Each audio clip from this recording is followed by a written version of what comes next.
नमस्कार। अगर आप राजस्थान में होने वाले किसी भी सरकारी भर्ती की तैयारी कर रहे हैं, जैसे BSTC, CET, REET, second grade, first grade या और अन्य राजस्थान में होने वाली सभी भर्तियों की, तो ये वीडियो आपके लिए रामबाण साबित होगा, क्योंकि हम आपके लिए लगातार कक्षा 7 की बुक हमारा राजस्थान से प्रश्न बनाकर लेके आ रहे हैं। और हाँ, ये वही प्रश्न है जिन पर पेपर कराने वाले एजेंसियों की नज़र रहती है। तो हमारे इस वीडियो को ध्यान से देखिए। और एक और बात, अगर आप हमारे इस चैनल पर नए हैं तो हमारे इस चैनल को सब्सक्राइब कर लीजिए, ताकि आने वाली वीडियो है वो सबसे पहले आप तक पहुंचे। अब हमारी बुक चल रही है कक्षा 7 हमारा राजस्थान। इसके पूरे होने के बाद हम कक्षा 8 की हमारा राजस्थान जो बुक है उसके प्रश्न बना के आपके लिए लेके आएंगे। शुरू करते हैं आज का हमारा चैप्टर नंबर 7, आज़ादी का आंदोलन और राजस्थान। आज का हमारा चैप्टर होगा आज़ादी का आंदोलन और राजस्थान। इसमें हम अध्ययन करेंगे किसान आंदोलन के बारे में, जनजाति आंदोलन के बारे में, प्रजामंडल के बारे में और राजस्थान के प्रमुख जननायकों के बारे में। ये सभी चैप्टर हैं, इस चैप्टर में ये सभी हैं, तो इन सभी के बारे में आज हम अध्ययन करेंगे। आज का हमारा पहला प्रश्न रहेगा, भारत में एक संगठित किसान आंदोलन की शुरुआत करने का श्रेय है वो किसे जाता है? बहुत ही महत्वपूर्ण प्रश्न है। भारत में एक संगठित किसान आंदोलन की शुरुआत करने का श्रेय किसे जाता है? तो वो जाता है मेवाड़ के बिजोलिया किसान आंदोलन को। बहुत ही महत्वपूर्ण किसान आंदोलन था जो 44 वर्षों तक लगातार चलता रहा। इसके बारे में पूरे प्रश्न मैंने आपके लिए बनाए हैं। दूसरा आज का हमारा प्रश्न रहेगा, बिजोलिया किसान आंदोलन है वो कितने वर्षों तक चला था? तो ये चला था, मैंने आपको पहले ही बता दिया था, ये चला था लगभग 44 साल तक। बिजोलिया किसान आंदोलन कितने वर्षों तक चला था? तो ये चला था 44 वर्षों तक। आज का हमारा अगला प्रश्न है, बिजोलिया किसान आंदोलन का संबंध किस जिले से है? यानी बिजोलिया जो किसान आंदोलन है उसका संबंध किस जिले से है? तो उसका संबंध है भीलवाड़ा से। आज का हमारा अगला प्रश्न है, बिजोलिया किसान आंदोलन किस रियासत से संबंधित था? यानी कौन सी रियासत में आता था बिजोलिया? तो बिजोलिया आता था मेवाड़ रियासत में। अगला प्रश्न है, बिजोलिया किसान आंदोलन किस जाति के द्वारा आरंभ किया गया था? यानी बिजोलिया जो किसान आंदोलन शुरू हुआ था उसमें प्रभुत्व किस जाति का था? किस जाति के लोगों ने ज्यादा बढ़ चढ़कर हिस्सा लिया था? तो वो थे धाकड़ जाति के द्वारा। यानी बिजोलिया किसान आंदोलन है वो धाकड़ जाति के द्वारा प्रारंभ किया गया था। अगला प्रश्न है, बिजोलिया किसान आंदोलन कितने चरणों में चला था? तो बिजोलिया किसान आंदोलन है वो 3 चरणों में चला था। तीनों चरणों के बारे में मैं आपको बताऊंगा। कितने चरणों में चला था? 3 चरणों में चला था। पहला चरण था 1897 से 1914 तक, दूसरा चरण था 1914 से 1923 तक और तीसरा चरण था 1923 से 1941 तक। तीनों ही चरण के बारे में बताएंगे। पहला चरण है उसका नेतृत्व किया था सीताराम दास, फतेहकरण चारण और बर्मादेव ने। पहले चरण जो 1897 से 1914 तक चला था उसका नेतृत्व सीताराम दास, फतेहकरण चारण और बर्मादेव ने किया था। दूसरा चरण जो चला था 1914 से 1923 तक, इसका नेतृत्व है वो विजय सिंह पथिक और माणिक्यलाल वर्मा ने किया था। इसका तीसरा चरण है वो 1923 से 1941 तक चला था, जिसका नेतृत्व जमनालाल बजाज ने किया था। बहुत ही महत्वपूर्ण है क्योंकि ज्यादातर एग्जाम में ना वो इनके चरण पूछे जाते हैं और जो चरणों में जिन जिन लोगों ने नेतृत्व किया था वो पूछे जाते हैं। तो हमें याद रखना है तीनों ही चरण कब कब चले थे और इन तीनों का नेतृत्व है किन किन लोगों ने किया था, सबके बारे में हमें याद रखना है। अगला हमारा प्रश्न रहेगा, 1897 में राव कर्षण सिंह ने बिजोलिया के किसानों पर कितने प्रकार के कर लगा रखे थे? तो उस समय बिजोलिया के किसानों पर 84 प्रकार के कर लगे हुए थे। 84 प्रकार के कर उस समय तक लगे हुए थे जब किसानों ने आंदोलन शुरू किया था। अगला प्रश्न है, जब शिकायत की गई तो किस शिकायत से नाराज होकर कर्षण सिंह ने कौन सा नया कर लगा दिया? यानी जब मेवाड़ के महाराणा से शिकायत की गई तो कर्षण सिंह ने किसानों पर एक नया कर लगा दिया था, जो कर था चौरी कर। चौरी कर यानी लड़की की शादी करने पर किसान है वो अगर अपनी लड़की की शादी करता है तो उसे उस शादी के बदले में राव कर्षण सिंह को चौरी नामक कर देना पड़ता था। और अलग अलग किताबों में इसकी अलग अलग प्राइस बताई हुई है। जैसे ज्यादातर 5 रुपए मिलता है कि चौरी कर है वो 5 रुपए था, लेकिन बहुत सी किताबें ऐसी है जिसमें चौरी कर है 3 रुपए भी बताया गया है। तो दोनों याद रखना है। चौरी कर है यानी जब शिकायत की, किसानों ने शिकायत की तो नाराज होकर कर्षण सिंह ने कौन सा नया कर लगा दिया था? चौरी कर। चौरी कर क्या है? यानी लड़की की शादी करने पर किसानों से लिया जाने वाला कर था। अगला प्रश्न है, बिजोलिया के किसानों पर तलवार बंधाई कर है ये किसने लगाया था? कर्षण सिंह के बाद पृथ्वी सिंह शासक बना और उसने एक नया कर और लगा दिया, तलवार बंधाई कर। अगला प्रश्न है, उपरमाल पंच बोर्ड की स्थापना कब और किसने की थी? तो उपरमाल पंच बोर्ड की स्थापना है विजय सिंह पथिक ने 1917 में की थी। उपरमाल पंच बोर्ड की स्थापना विजय सिंह पथिक ने 1917 में की थी। अगला प्रश्न है, 1941 में मेवाड़ के प्रधानमंत्री राघवाचारी के आदेश से किसे बिजोलिया भेजा गया था? कब? 1941 की बात है कि जो मेवाड़ के पीएम थे, प्रधानमंत्री थे राघवाचारी, उनके आदेश पर राजस्व मंत्री मोहन सिंह मेहता को बिजोलिया भेजा गया था। अगला प्रश्न रहेगा, बिजोलिया किसान आंदोलन से संबंधित महिलाएं कौन कौन है? बहुत ही ज्यादा मोस्ट प्रश्न है, याद रखना है। बिजोलिया किसान आंदोलन से संबंधित महिलाएं हैं अंजना देवी चौधरी, नारायणी देवी और रमा देवी। इन तीनों का संबंध किस किसान आंदोलन से है? तो इन तीनों का संबंध है बिजोलिया किसान आंदोलन से। बिजोलिया किसान आंदोलन से बनने वाले ये हमारे प्रश्न थे। अब हम अध्ययन करेंगे बेंगू किसान आंदोलन के बारे में। बेंगू किसान आंदोलन का पहला प्रश्न है, बेंगू किस रियासत से संबंधित है? यानी बेंगू है वो किस रियासत में उसमें आता था? तो बेंगू आता था मेवाड़ रियासत में। अगला प्रश्न है, बेंगू किसान आंदोलन का नेतृत्व किसने किया था? तो बेंगू किसान आंदोलन जो किसान थे वो विजय सिंह पथिक के पास गए थे नेतृत्व करने के लिए, राजी करने के लिए, लेकिन विजय सिंह पथिक के कहने पर इसका नेतृत्व है वो राम नारायण चौधरी ने किया था। विजय सिंह पथिक के पास उसमें टाइम नहीं था, इसलिए विजय सिंह पथिक ने राम नारायण चौधरी को कहा कि इन किसानों का नेतृत्व तुम करो। तो बेंगू किसान आंदोलन का नेतृत्व किसने किया था? राम नारायण चौधरी ने, विजय सिंह पथिक के कहने पे।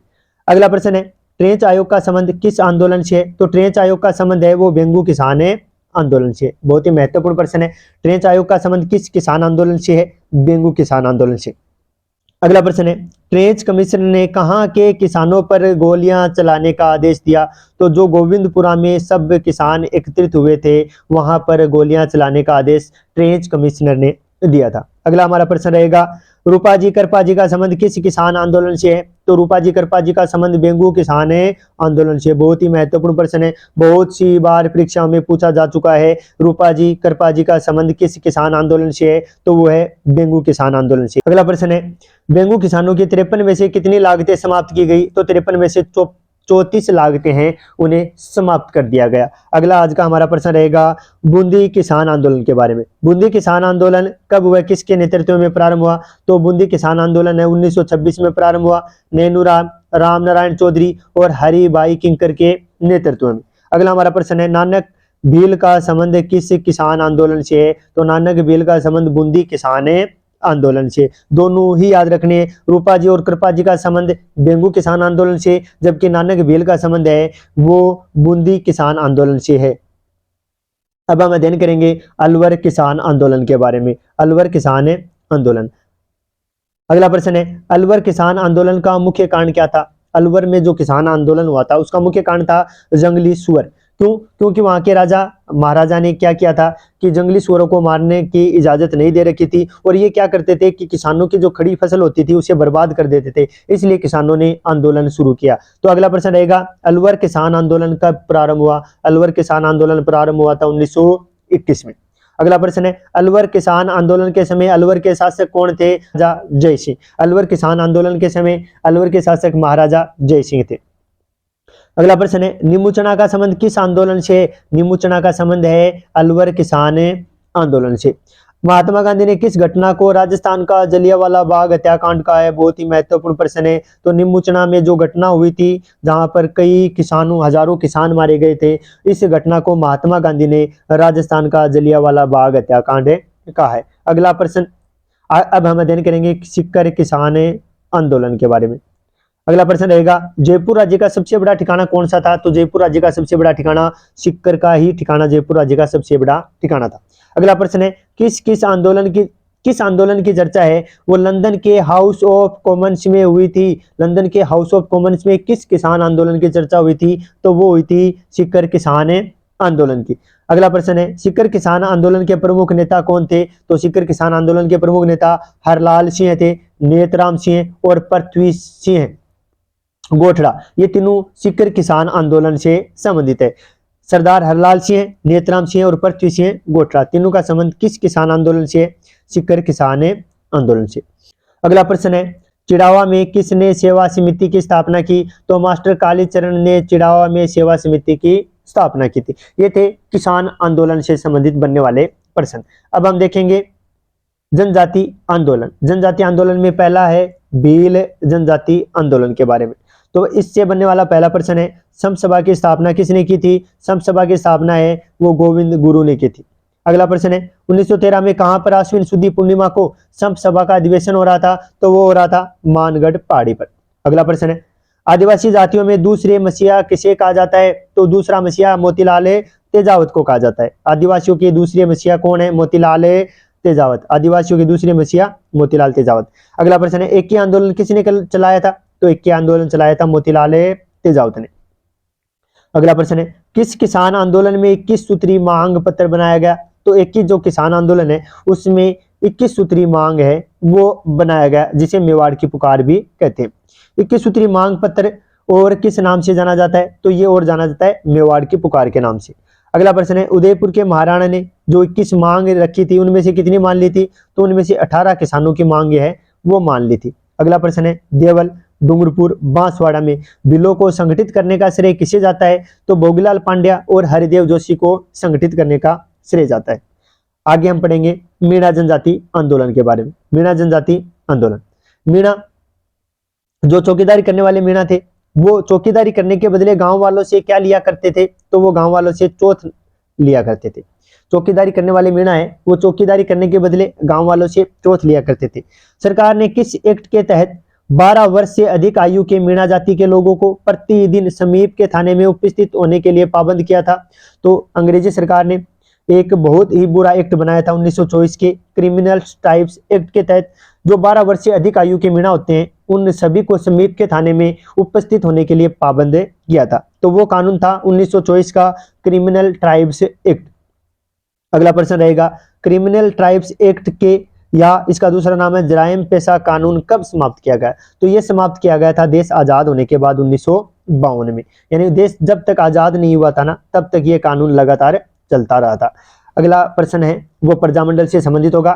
ये किसने कहा था कि किसी भी स्थान पर जन आंदोलन तभी आरंभ हो सकता है जब वहां की जनता तैयार होती है? ये बहुत ही महत्वपूर्ण प्रश्न है, बहुत ही महत्वपूर्ण कथन भी है कि कोई भी स्थान हो हम आंदोलन तभी कर सकते हैं जब वहां की जनता पूरी तरह से तैयार होती है। तो ये कहा था पंडित जवाहरलाल नेहरू ने। मारवाड़ प्रजामंडल के बारे में अध्ययन करेंगे। मारवाड़ प्रजामंडल की स्थापना किसने की थी? तो जय नारायण व्यास ने जोधपुर में 1934 में मारवाड़ प्रजामंडल की स्थापना की थी। दोनों याद रखने सन भी। मारवाड़ प्रजामंडल की स्थापना 1934 में जय नारायण व्यास के द्वारा जोधपुर में की गई थी। अगला प्रश्न है मारवाड़ प्रजामंडल के अध्यक्ष कौन बने थे? तो मारवाड़ प्रजामंडल के अध्यक्ष है वो भंवरलाल सराफ बने थे। अगला प्रश्न है मारवाड़ लोक परिषद का गठन कब हुआ? 1938 में रणछोड़ दास गट्टारी की अध्यक्षता में मारवाड़ लोक परिषद का गठन किया गया। याद रखना है 1938 में रणछोड़ दास गट्टारी की अध्यक्षता में मारवाड़ लोक परिषद का गठन किया गया। अब हम अध्ययन करेंगे जयपुर प्रजामंडल के बारे में। जयपुर प्रजामंडल की स्थापना कब हुई थी? पहला प्रश्न है 1931 में कपूर चंद पाठकी और जमनालाल बजाज के प्रयासों से 1931 में जयपुर प्रजामंडल की स्थापना की गई थी। आज का अगला प्रश्न है राजस्थान का प्रथम प्रजामंडल कौन सा है? तो राजस्थान का प्रथम प्रजामंडल भी जयपुर प्रजामंडल है। जयपुर प्रजामंडल का पुनर्गठन कब किया गया था? इसका पुनर्गठन 1938 में किया गया था।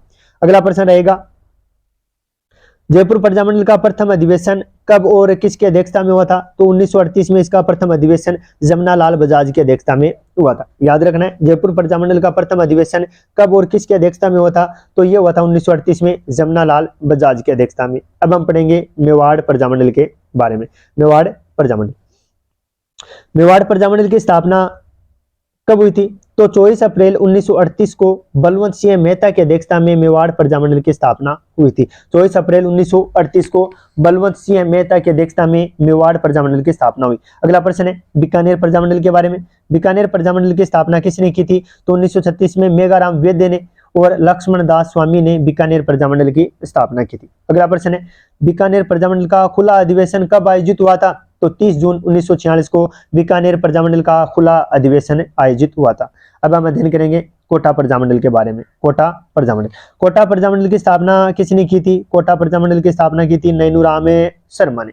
अब हम पढ़ेंगे राजस्थान के प्रमुख जन नायकों के बारे में। पहले हम अध्ययन करेंगे गोविंद गुरु के बारे में। गोविंद गुरु। गोविंद गुरु का जन्म है वो डूंगरपुर राज्य में एक बंजारा परिवार में होता। बहुत ही महत्वपूर्ण प्रश्न है, बहुत सी बार परीक्षा में पूछा भी जा चुका है। गोविंद गुरु का जन्म डूंगरपुर राज्य के एक बंजारा परिवार में होता, यानी बंजारा परिवार में होता। अगला प्रश्न है, गोविंद गुरु किससे प्रभावित थे?